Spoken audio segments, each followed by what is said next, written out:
오늘 우리에게 주신 말씀은 욥기 35장 1절에서 16절 말씀입니다. 욥기 35장 1절에서 16절 말씀입니다. 엘리후가 말을 이어 이르되 그대는 이것을 합당하게 여기느냐? 그대는 그대의 의가 하나님께로부터 왔다는 말이냐? 그대는 그것이 내게 무슨 소용이 있으며 범죄하지 않는 것이 내게 무슨 유익이 있겠느냐고 묻지만은 내가 그대와 및 그대와 함께 있는 그대의 친구들에게 대답하리라. 그대는 하늘을 우러러보라. 그대보다 높이 뜬 구름을 바라보라. 그대가 범죄한들 하나님께 무슨 영향이 있겠으며 그대의 악행이 가득한들 하나님께 무슨 상관이 있겠으며 그대가 의로운들 하나님께 무엇을 드리겠으며 그가 그대의 손에서 무엇을 받으시겠느냐. 그대의 악은 그대와 같은 사람에게나 있는 것이요 그대의 공의는 어떤 인생에게도 있느니라. 사람은 학대가 많음으로 부르짖으며 군주들의 힘에 눌려 소리치나 나를 지으신 하나님은 어디 계시냐고 하며 밤에 노래를 주시는 자가 어디 계시겠냐고 말하는 자가 없구나. 땅의 짐승들보다도 우리를 더욱 가르치시고 하늘의 새들보다도 우리를 더욱 지혜롭게 하시는 이가 어디 계시냐고 말하는 이도 없구나. 그들이 악인의 교만으로 말미암아 거기에서 부르짖으나 대답하는 자가 없음은 헛된 것은 하나님이 결코 듣지 아니하시며 전능자가 돌아보지 아니하심이라. 하물며 말하기를 하나님을 배울 수 없고 이래 판단하심은 그 앞에 있으니 나는 그를 기다릴 뿐이라 말하는 그대일까 보냐. 그러나 지금은 그가 진노하심으로 벌을 주지 아니하셨고 악행을 끝까지 살피지 아니하셨으므로 욥이 헛되이 입을 열어 지식 없는 말을 많이 하는구나. 아멘. 우리가 읽은 본문은 엘리후의 세 번째 연설에 해당됩니다. 엘리후는 계속해서 욥의 말을 반박하는 데에 그 초점을 맞추고 있는데요. 욥은 계속 자신의 고난을 억울해하며 특별한 죄가 없다고 토로해왔습니다. 그러나 엘리후는 욥의 고난이 죄 때문이기에 벌을 받는다고 말합니다. 나아가 자신의 죄를 인정하지 않는다고 욥을 다그칩니다. 그래서 오늘 우리가 읽은 본문은 엘리후가 욥을 죄인으로 단정짓고 그를 비판하고 저주하는 모습을 볼 수 있는데요. 우리 2절 말씀을 다시 한번 읽겠습니다. 그대는 이것을 합당하게 여기느냐? 그대는 그대의 의가 하나님께로부터 왔다는 말이냐? 그대는 이것을 합당하게 여기느냐? 여러분, 이 말이 무슨 말입니까? 욥이 자신의 의를 내세운 것에 대한 비판입니다. 엘리후 역시 욥의 친구들과 같이 마찬가지로 욥의 주장이 마치 하나님보다 더 자신을 의롭게 여긴다고 판단했기 때문이죠. 그래서 그는 욥의 억울함을 듣지도 않고 믿지도 않았습니다. 그런데 여러분, 정말 욥이 자신의 의를 내세운 것일까요? 그는 절대로 자신이 의롭거나 하나님보다 더 의롭다는 주장을 한 것이 아니었죠. 자신이 모진 고난을 받을 만한 죄를 짓지 않은 것에 대한 토로한 뿐이었습니다. 그러나 엘리후 역시 다른 친구들처럼 욥의 말을 오해하며 그를 비판한 것입니다. 우리 4절 5절 말씀도 함께 읽겠습니다. 내가 그대와 및 그대와 함께 있는 그대의 친구들에게 대답하리라. 그대는 하늘을 우러러보라. 그대보다 높이 뜬 구름을 바라보라. 따라서 그는 마치 자신이 하나님의 대리자라도 된 양 자신의 주장을 펼쳐 나갑니다. 하늘을 우러러보라. 그대보다 높이 뜬 구름을 바라보라. 여러분, 이 말이 어떤 뜻입니까? 바로 하나님의 높으심을 지금 말하고 있습니다. 이 본문은요, 그 당시 히브리적 사고를 포함한 내용인데요. 히브리인들은 하늘 위에 궁창이 있고 그 궁창 위에 하나님이 계신다고 생각했습니다. 그래서 엘리후는 지금 욥에게 하나님이 얼마나 높으신 분인지 또 하나님이 어떤 분인지 생각해 보라는 것입니다. 그렇다면 왜 엘리후는 욥에게 이런 말을 했을까요? 우리는 그 이유를 6절에서 8절 말씀을 통해 찾아볼 수 있는데요. 우리 6절에서 8절 말씀도 다 함께 읽어보겠습니다. 그대가 범죄한들 하나님께 무슨 영향이 있겠으며 그대의 악행이 가득한들 하나님께 무슨 상관이 있겠으며 그대가 의로운들 하나님께 무엇을 드리겠으며 그가 그대의 손에서 무엇을 받으시겠느냐. 그대의 악은 그대와 같은 사람에게나 있는 것이요 그대의 공의는 어떤 인생에게도 있느니라. 그러니까 여러분 한마디로 너의 억울함은 하나님에게 중요하지 않아 라고 말하는 것입니다. 하나님은 초월적인 분이시기 때문에 인간의 어떠함에 상관없이 구애받지 않으신다는 것입니다. 여러분 사실 엘리후가 하나님에 대해서 하는 말, 이 말은 맞는 말입니다. 인간의 행위는 하나님의 존재에 아무런 영향을 미치지 못합니다. 따라서 그는 이러한 논리를 가지고 계속해서 욥을 비난하고 있는데요. 우리가 10절 말씀을 보면 나를 지으신 하나님은 어디 계시냐고 하며 또한 밑으로 내려가서 12절을 보면요. 부르짖으나 대답하는 자가 없음은 13절도 보면요. 하나님이 결코 듣지 아니하시며 전능자가 돌아보지 아니하심이라 라고 말합니다. 그러니까 여러분 다시 이것을 쉽게 정리하자면 하나님은 너를 크게 신경 쓰지 않는다고. 내가 아무리 부르고 외쳐도 하나님은 너의 말을 기울이시지 않아 라고 하면서 여러분 마지막으로 16절 말씀을 보면 엘리후는 욥이 하나님을 향해 토로했던 모든 말을 싸잡아 하나님은 절대로 악인의 말을 들으시는 분이 아니시니 그 어리석음을 버리고 겸손히 하나님을 기다리라고 말합니다. 그런데 여러분 우리는 여기서 엘리후의 말에 질문을 가집니다. 정말 엘리후의 말처럼 하나님은 욥의 말을 듣지 않으시는 걸까요? 그래서 욥이 하나님께 향하여 토로하여도 하나님은 응답이 없으신 걸까요? 우리는 질문을 통해 하나님에 대해 묵상해 봅니다. 하나님은 어떤 분이실까요? 하지만 묵상도 잠시 우리는 금세 욥을 향한 하나님의 마음을 확인하며 하나님이 어떤 분인지 짐작해 봅니다. 왜냐하면 욥에 대한 하나님의 마음이 너무나 각별하다는 것을 우리는 욥기 전반부 말씀을 통해 알기 때문이죠. 바로 하나님은 욥의 의로움을 참으로 기뻐하시고 자랑하셨다는 사실입니다. 그렇다면 오늘 본문을 통해 하나님은 어떤 분이실까요? 바로 하나님은 하나님을 경외하는 자, 하나님을 믿는 그 한 사람을 주목하시는 분입니다. 따라서 우리는 생각해 봅니다. 하나님께서 욥의 기도에 응답하지 않는 이유는 엘리후의 말처럼 욥의 형편을 아시지만 욥이 진심으로 하나님을 향해 부르짖지 않아서가 아니라는 사실입니다. 또한 욥이 악인이라서 그의 기도에 응답하시지 않으시는 것이 아니라는 것입니다. 우리가 욥기라는 말씀을 전체적으로 살펴보면 결국 그에게 응답하시지 않는 이유는 하나님의 때가 되지 않았기 때문이라는 사실을 우리는 알 수 있습니다. 그러므로 하나님은 결코 욥을 잊어버리시는 분이지 않습니다.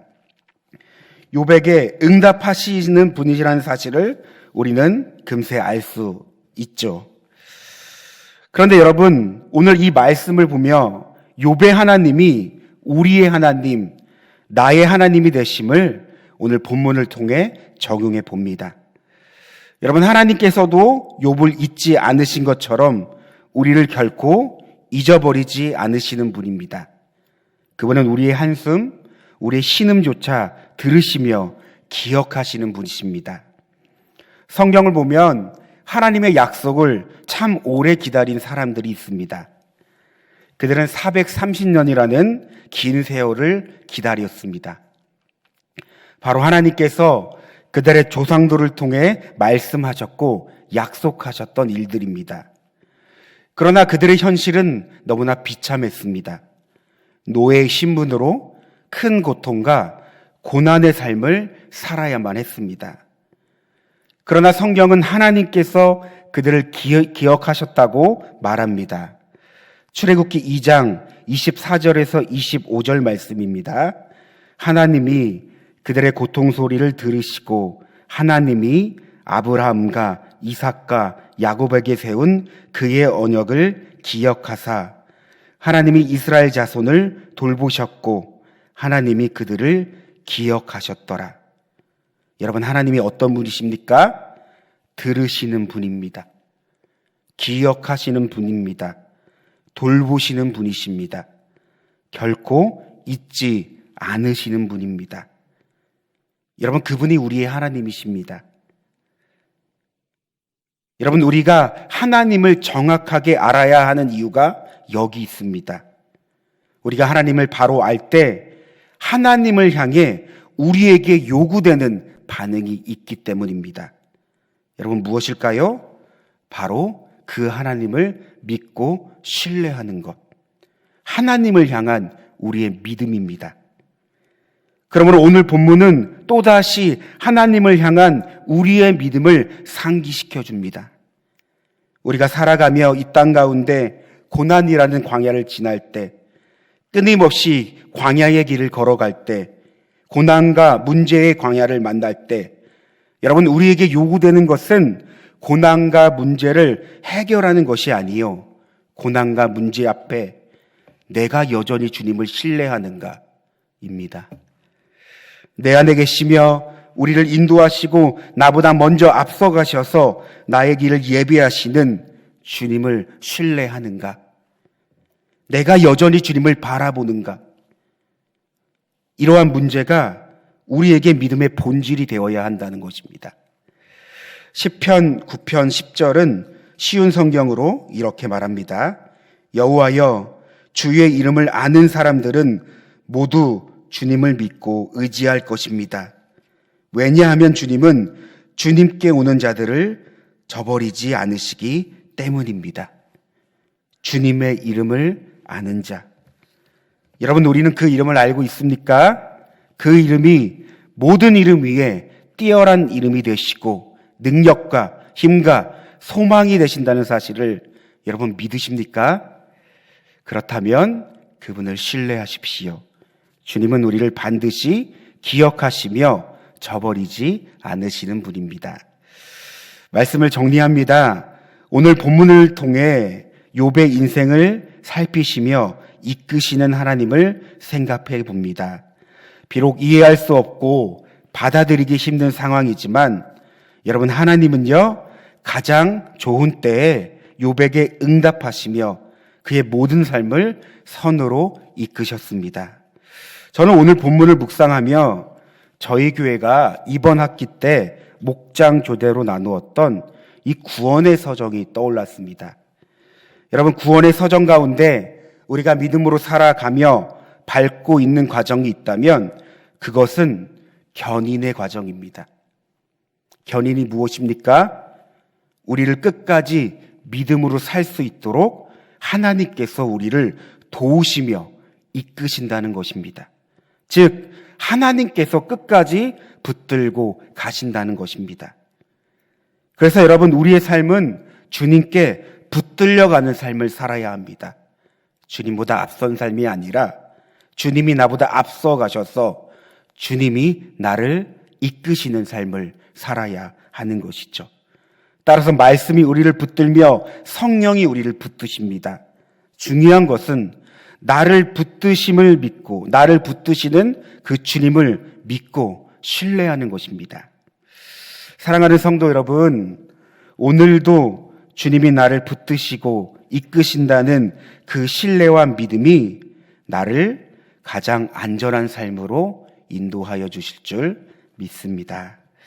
이 시간 우리 다 함께 말씀을 붙들고 기도하길 원합니다. 하나님, 모든 상황 가운데 먼저는 우리가 주님을 신뢰할 수 있는 믿음을 더하여 주시옵소서. 특별히 우리의 삶 가운데 많은 고난과 어려움과 문제가 찾아옵니다. 그러나 하나님의 방법과 하나님의 때를 기다리며 이 모든 어려움을 하나님의 선으로 풀어낼 수 있는 우리의 삶이 될 수 있도록 여러분 이 시간 다 함께 주님을 신뢰하는 마음으로 주여 한번 부르시고 기도하겠습니다. 주여, 사랑과 은혜가 충만하신 하나님, 오늘 본문을 통해 여전히 엘리후는 욥을 비판하고 정죄하고 있는 것을 볼 수 있습니다. 그러나 하나님, 그 정죄와 비판 속에서 우리는 하나님이 누구인지를 다시 한번 생각하고 질문합니다. 하나님, 그의 비판과 정죄 속에서 여전히 살아계시고 여전히 우리의 삶 가운데 역사하시는 그 하나님을 만날 수 있는 은혜를 누리게 하여 주시옵소서. 하나님, 욥의 말씀을 보면 마침내 하나님께서는 욥을 하나님 일으켜 주십니다. 그를 회복시켜 주십니다. 그를 안전한 삶으로 하나님께서는 인도해 주셨습니다. 우리가 그의 인생을 보며 우리도 하나님께서 우리를 붙드시고 인도하시고 우리를 늘 선으로 인도하시는 그 사실을 우리가 믿고 나아갈 수 있는 믿음을 더하여 주시옵소서. 하나님, 그러므로 우리가 살아가며 여러 가지 문제를 만나고 어려움을 만날 때 나는 주님을 여전히 신뢰하는가, 나는 주님을 믿고 있는가를 하나님 점검할 수 있는 귀한 은혜를 더하여 주시옵소서. 그러므로 나보다 먼저 앞서가시며 길을 만드시며 방법을 마련하시는 그 하나님을 더욱더 신뢰할 수 있는 믿음을 더하여 주시옵소서. 그러므로 하나님, 우리에게 요구되는 믿음을 통해 하나님이 기뻐하시고 하나님이 인정하시는 그 삶을 살아갈 수 있는 은혜를 더하여 주시옵소서. 하나님, 특별히 우리가 살아가면서 여러 문제, 또한 하나님 육신의 질병과 마음의 병과 우리의 모든 연약함을 마주할 때가 있습니다. 그때마다 하나님, 우리의 믿음이 너무나도 형편없고 우리의 믿음이 너무나도 없다는 사실을 우리가 깨닫습니다. 그러나 하나님, 믿음을 주시는 분도 하나님이시여 믿어지고 신뢰하게 하시는 분도 하나님이시니 하나님, 우리의 삶을 붙들어 주시옵소서. 하나님, 우리의 삶을 끝까지 견인하여 주시옵소서. 하나님, 우리의 삶이 끝까지 주님께 붙들려가는 삶을 살 수 있도록 우리를 인도하여 주시옵소서. 그러므로 더욱더 말씀을 가까이 할 수 있는 우리의 삶이 되게 하시옵소서. 말씀과 기도로 우리의 삶을 풀어가게 하여 주시옵소서. 성령께서 친히 우리를 붙들어 주심에 하나님, 우리 안에 더욱더 성령 충만을 구하며 성령의 이끄심을 살아갈 수 있는 귀한 우리들의 삶이 되길 원합니다. 그러므로 주님이 나를 붙드심을 믿고 신뢰하며 나아갈 때 하나님, 고난 가운데 주님의 영광을 바라보며 주님의 영광을 경험할 수 있는 우리의 삶이 되게 하여 주시옵소서. 주님을 믿는 믿음으로 그 믿음 다하여 살아갈 수 있는 우리의 삶이 될 수 있도록 하나님, 우리 가운데 믿음을 더하여 주시옵소서. 특별히 하나님, 우리 교회 2023년 또한 더 나아가 2024년에 여러 가지 사역을 계획하고 또 마무리합니다. 하나님, 교회를 위하여 하나님 기도합니다. 교회 가운데 더욱더 하나님의 일하심과 그 하나님의 신뢰하심을 믿고 나아갈 수 있는 우리 공동체 되게 하여 주시옵소서. 어떠한 사람에 의해서 이끌려가는 것이 아니라 어떠한 사람의 방법과 뜻대로 행해지는 교회가 아니라 철저히 하나님을 경외함으로써 하나님의 말씀 가운데 우리 교회가 온전히 세워질 수 있는 귀한 은혜를 더하여 주시옵소서. 하나님, 또한 우리 각자 성도들이 한마음이 되어서 주님의 은혜를 바랄 수 있는 교회 공동체가 되길 원합니다. 끝까지 하나님을 신뢰하고 끝까지 하나님을 붙들고 주님께 이끌려 살아갈 수 있는 우리 공동체와 또한 더 나아가 우리 가정과 모든 삶의 자리가 될 수 있도록 하나님 붙들어 주시옵소서. 하나님, 오늘도 여러 삶의 자리에서 너무나 치열하게 살아가고 있는 우리 성도님들, 여러 우리 믿음의 사람들이 있습니다. 하나님, 그 가운데 절망하지 않고 지치지 않고 실망하지 않고 낙심하지 않고 하나님 쓰러지지 않고 주님 그들을 붙잡아 주시고 그들을 인도하여 주시옵소서. 하나님을 끝까지 붙들고 갈 수 있는, 하나님을 끝까지 붙들고 살아갈 수 있는 믿음을 허락하여 주실 줄 믿습니다.